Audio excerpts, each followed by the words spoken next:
پہلا سوال ہے عبدالحکیم حلیمی امبیڈکر نگر یو پی سے پوچھتے ہیں،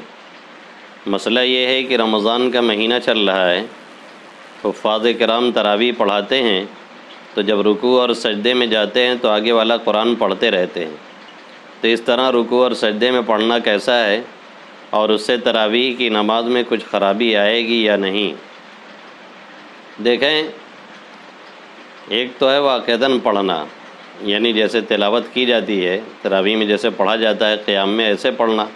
ظاہر ہے اس سے تو نماز پہ اثر پڑے گا، نماز خراب ہو جائے گی، حدیث میں منع ہے باقاعدہ۔ اور دوسرے یہ پڑھنے سے مراد ہے کہ دل میں پڑھنا اور سوچنا، تو ایسے تو نماز میں سب سوچنا نہیں چاہیے، توجہ اللہ ہونی چاہیے، خشوع خضوع۔ لیکن اگر کوئی اس طرح سے سوچ لیتا ہے تو اس سے بہت زیادہ نماز پہ فرق نہیں پڑے گا۔ جیسا کہ عمر فاروق رضی اللہ تعالیٰ عنہ کے بارے میں آتا ہے کہ وہ فرماتے ہیں کہ میں کبھی کبھی نماز میں جنگی صفوں کو ترتیب دے رہا ہوتا تھا، تو معلوم یہ ہو کہ کوئی دینی کام اس طرح ہے جو ایمرجنسی والا ہے تو اس کو کچھ سوچا جا سکتا ہے، اور حفاظ پر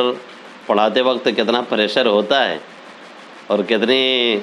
دقت ہوتی ہے وہ پڑھانے والے ہی جانتے ہیں، دوسرے حضرات اس کو نہیں سمجھ سکتے ہیں۔ اس لیے اگر پڑھنا نہ ہو بلکہ سوچنا ہو، دل میں پڑھنا ہو، تو اس سے نماز میں کوئی خاص فرق پڑنے والا نہیں ہے۔